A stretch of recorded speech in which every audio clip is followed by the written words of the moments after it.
Hello students, in today's class we are going to study about recruitment. Okay, so recruitment you have already studied at your PUC level, so again we will study this in HRM also. Okay, so according to Edwin B. Flippo, it is a process of searching for prospective employees. Okay, so recruitment, it is a process of what? Searching for prospective employees. Here prospective means here we are going to search the people who can turn into good employees in the future. Okay, and encouraging them to apply for the jobs in the organization. So we are encouraging them, we are attracting them to apply for the job in our organization. Okay, so the first thing what we are going to do is we are going to ascertain the number of candidates required. Okay, so once when we have known how many people are required in our organization, the next step is to find out the places where the required human resources are available. Okay, so how we are going to hire, okay, from which places we are going to hire,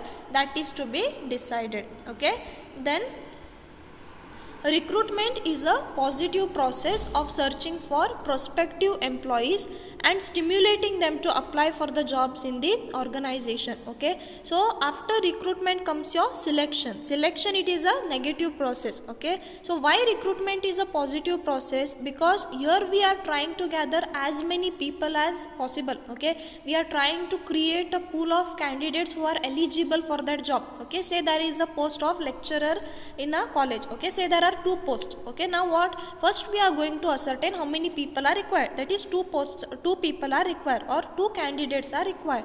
So next what we are going to do is we are going to search for 2 people. Okay, so now suppose if the advertisement is given in the newspaper, at that time prospective candidates, okay, all those who are matching to that particular profile, okay, will apply for the job. Okay, so now if there are 2 posts, it is not necessary that only 2 people are applying. Okay, so there will be lots of people applying. That is what recruitment. Okay, so we are going to create a pool of candidates. Maybe there might be 20 people who are going to apply, or 30 people, but at the end, okay, so how many people will be selected? Only 2 people will be selected. That is what selection. Okay, so selection, it is a negative process. Here recruitment is a positive process, because here we are trying to gather as many, we are trying to create a pool of candidates over here. Okay, so we are stimulating, okay, we are stimulating them to apply for the jobs in the organization.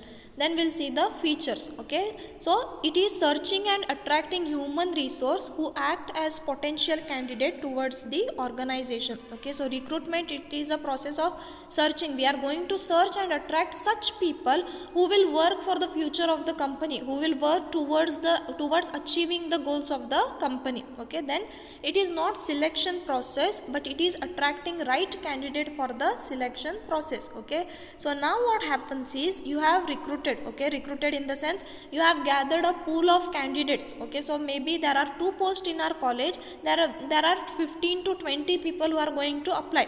Okay, so from that 20 people we are going to select only the 2 best candidates for the college. Okay, or it might be for any job. Okay, say if it is for a bank job. Okay, so at that time what they will do, they will make a call for. Okay, at that time the post will be say 5,000, but the number of candidates who are going to apply, it will be lakhs together. Okay, so that is what it is recruitment. But selection, what they are going to select only 1,500 or 5,000 candidates as per the requirement. Okay, so it acts as a base for your selection process, so that right candidates can be selected from the pool. Okay, generally greater the pool, greater will be the chances of selecting the best candidates. Okay, suppose if there are lots of candidates, at that time you will be having the chances of getting the best ones from that pool of candidates.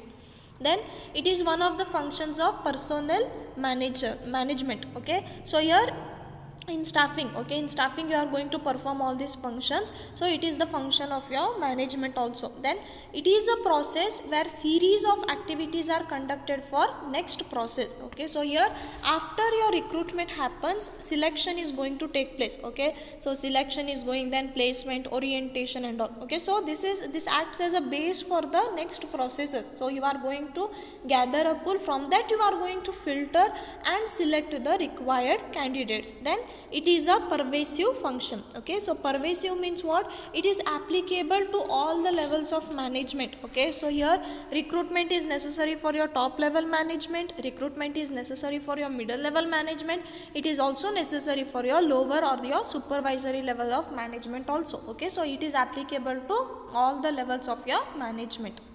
So next we'll see the factors affecting your recruitment. Okay, so this particular question, this is a expected question. Okay, they are asking it every year. Okay, if not every year, then alternative years they are asking. So please don't skip this particular concept. Okay, so here factors affecting recruitment. So there are two factors. Okay, sorry, I have written here sources, it is factors. Okay, so factors affecting recruitment, there are two factors. One is your internal factor, the other one is your external. Okay, internal means all those factors those are that are inside the organization, and external, that is occurring outside the organization. We'll see one by one. Internal factors. Okay, so in your examination you have to explain these factors for 15 marks. Okay, so first one, working condition. Okay, so here working conditions, it is an important factor that affects the recruitment. So working condition means in which workers work, that is whether workers get sufficient wages, salary or not, or whether the working facility is good or the working conditions is good. So everything affects your recruitment. Okay, suppose in your company you are paying good wages, good salary, the working condition is good, the lighting facility is good. Okay, so it is really very hard to work in the dark and all. Okay, in dim light and all, candidates won't prefer to work. Okay, so whether the lighting facility is good, there is sufficient supply of air in your organization, so everything affects your recruitment. Then the second one, organizational policies and practices. So organizational policies and practices, some organization believe only in promotion from within. Okay, so here what happens, what policies you are following in your organization for promotion, for motivation and all, that also affects. Okay, so now suppose some organizations are there wherein the training charges are to be bared by the employees only. In such organization generally candidates don't prefer to work. Okay, so some organization prefer your promotions and all. Okay, so what kind of promotion you are giving? Okay, so along with the promotion, whether you are going to pay them extra, whether you are going to increase the scale of your salary or not, that also affects. Okay, or whether you are giving you are giving promotion only without increase in salary and all. Okay, so that also affects your recruitment. Then image of the organization. Okay, so company's name and fame.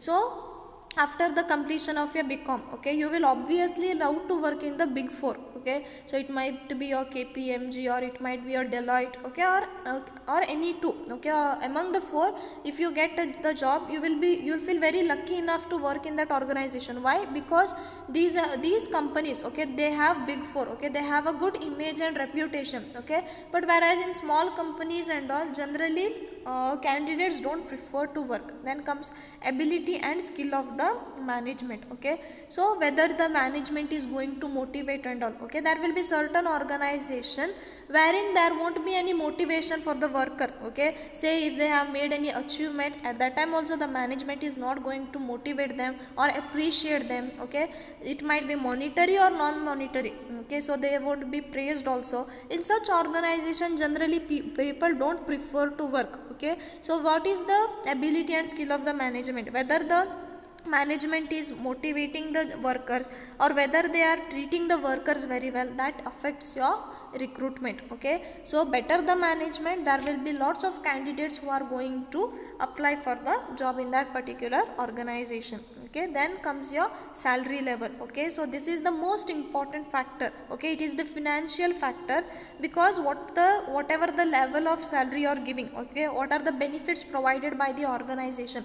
So if you are, as a company, if you are giving good benefits to your employees, okay, if you are giving good salary to your employees, at that time many people will be attracted towards that organization. Okay, suppose if TCS has made the call for, okay, or say Tata people, or maybe your Wipro and all, if they have made call for and all, at that time there will be lots and lots of people who are going to apply for that job. Okay, why? Because we know that they will pay good scale over there. Okay, so that is what the salary level. Then comes your promotional opportunity. So candidates attending the recruitment normally look for promotional opportunity. Okay, so sometimes what happens, so what is the kind of promotion you are giving? Okay, so I had told you before also, that is the dry promotion.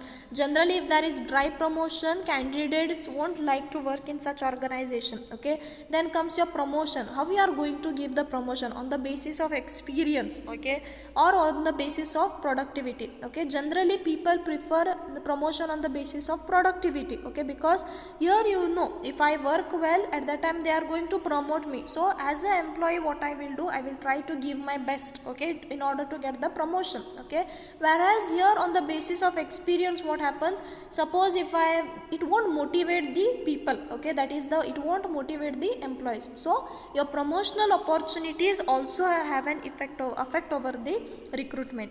Then comes your external factors. Okay, first one, government policies or your government regulation. Okay, so here as we know, in our country there is reservation policy. Okay, so in Karnataka also it happened, right? So in certain areas what happened, in certain organization, they gave the promotion only to the reserved categories. Okay, they didn't give. So for that, if you know it, okay, they went to court and all too. Then the court passed the judgment saying that promotion should not be done on the basis of reservation alone. Okay, so what happens, government policies also affect. Okay, so there will be reservation for scheduled caste, scheduled tribe, other backward classes. Some will be reserved only for women. Okay, some will be reserved only for region, or maybe some religion, caste, community. Okay, that also affects your recruitment. Okay, suppose if you know that one company, okay, a particular company is going to hire the people only of that particular religion or caste,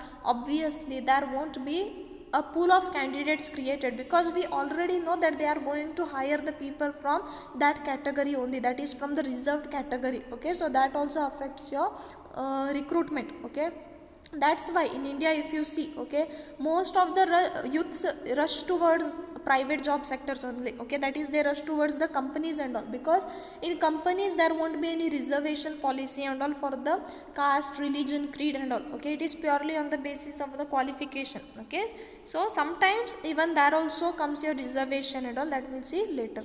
Okay, so thus your government policies also affect the recruitment.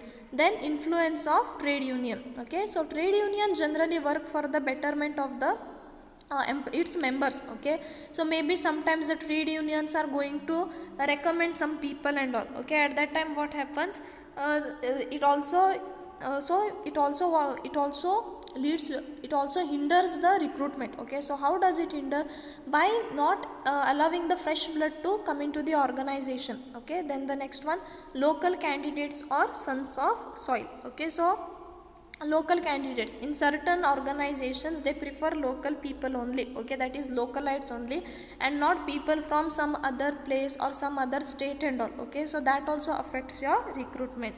Then recommendation or nepotism. Okay, some political leader or political parties will pressure, okay, saying that my relative is there, so you have to give that particular post to them only. Okay, at that time it affects your recruitment. Okay, so you have seen in the movies and all. Okay, recent also you know about nepotism and all. So what happens, no matter what are the qualities in that person, okay, so if somebody has recommended, okay, that, or if some political parties has recommended someone, at that time they are going to hire them only. Okay, so that is what recommendation. It also affects your recruitment. So when you know organizations or companies follow nepotism or recommendations, at that time the candidates won't will to work for such companies, because they know that they won't be selected.